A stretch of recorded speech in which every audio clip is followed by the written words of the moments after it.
Ethical behavior is a big topic.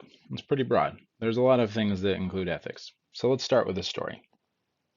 I work for a managed IT services company. So essentially, we have a bunch of clients and we go in and we do computer tasks for them.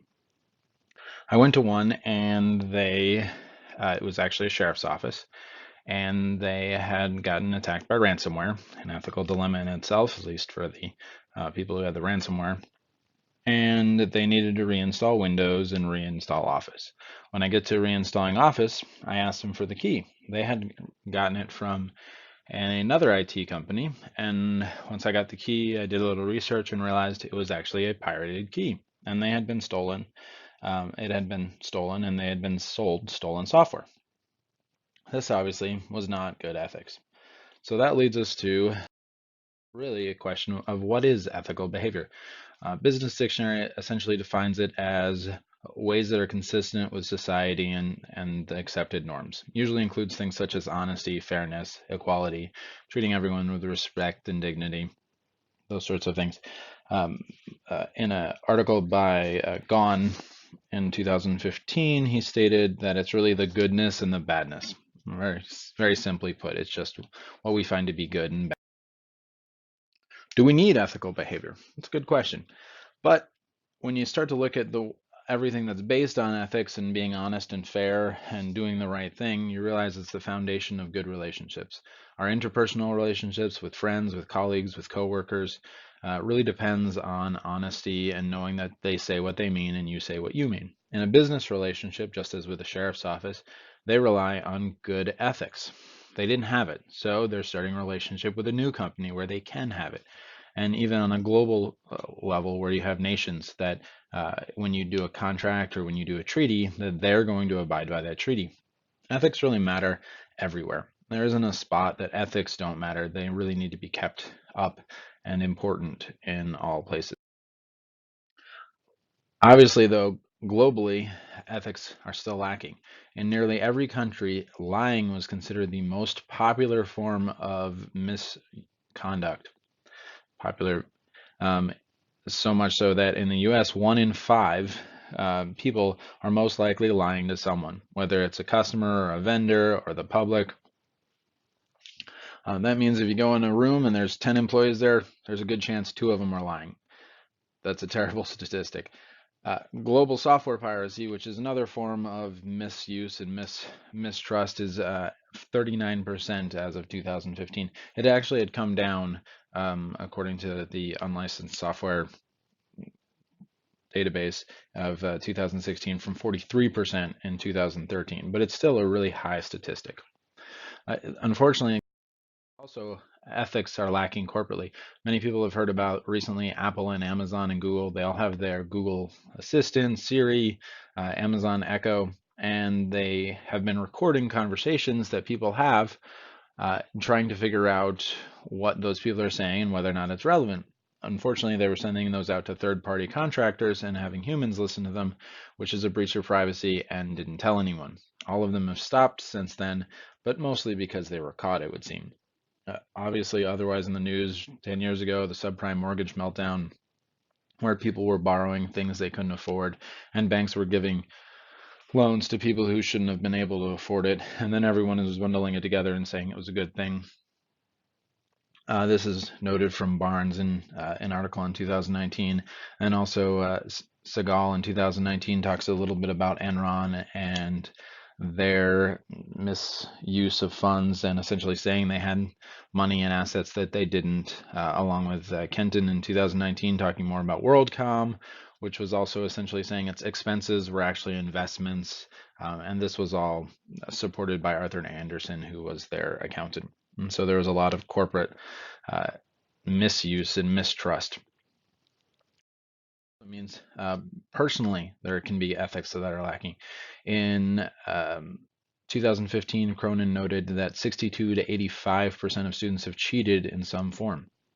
Unfortunately, this isn't the first time that we've seen this. It references back to Aristotle, which was 300 years before Christ, so almost 2,500 years ago. There were still people cheating. It isn't something that has changed. Caesar notes in 2015 something called boundedly ethical, which essentially means that people don't know that their decisions are going to have an ethical implication. They don't realize that this choice is actually going to have an implication, such as on a job interview when you're lying about how much money you made. Those sorts of things, unfortunately, when you start there and lying's okay in the job interview, at what point is lying no longer okay? That brings up the question of why is there so little ethical behavior and why is it so prevalent, the misuse of ethics? One of the reasons is poor leadership. In a global ethics initiative survey, they interviewed people, and one of the top reasons was poor leadership. It's about 2 times more likely to abuse ethics and a situation where your boss is also lying. You're more likely to lie. A lot of companies emphasize performance over the process, so the ends justify the means. This was also noted in that survey of 2018, as well as organizational changes being something which cause people to be more likely to abuse ethics. So if there's a potential layoff, you might be more likely to try to get ahead unethically at work so that you appear better. Unfortunately, these types of qualities, such as poor leadership and emphasizing the ends over the means, are prevalent in the home environment, the school environment, and obviously at jobs. So there are questions of what do we do about it? The important thing, as noted in that survey as well, is to instill ethical behavior from the top down. So if your boss is telling the truth, you're more likely to want to tell the truth. In companies that instill that, they're more likely to have it. Another attitude, which is to encourage speaking out. If you're penalized when you say that somebody's doing something wrong, you're less likely to do it. There was a lot of people that were aware in Enron and some of those other companies that the wrong things were happening, but they weren't speaking out. So as a leader, you also need to communicate and inform. So when there are mistakes made, they need to be communicated quickly rather than being covered up. And any of those changes, such as upcoming layoffs or mergers, need to be communicated as well, and any efforts made to mitigate the impact so that there's less likelihood that unethical situations will happen.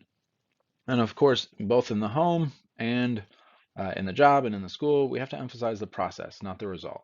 Because if we're so worried about the test score or the bonus at the end of the year, but we're not worried about how we get there, the likelihood that we're going to be treating things unethically increases drastically. Can we change the world? Probably not. Historically, corruption in society has occurred. There's famous acts through history, some of the more recently ones we already mentioned, but there's Brutus, 44 BC, he killed his boss. Most of the time that's not going to happen, but King Henry left the church, divorced several women, all in an effort to get an heir. Not the best thing to do. In the Teapot Dome scandal in the 1920s, essentially they had some oil drilling and there was some bidding and some bribery, and ethics went out the window to accomplish purposes and get more money. They're all things that still happen. But can we change your world? Yeah, you can change your world. You have control over who you are.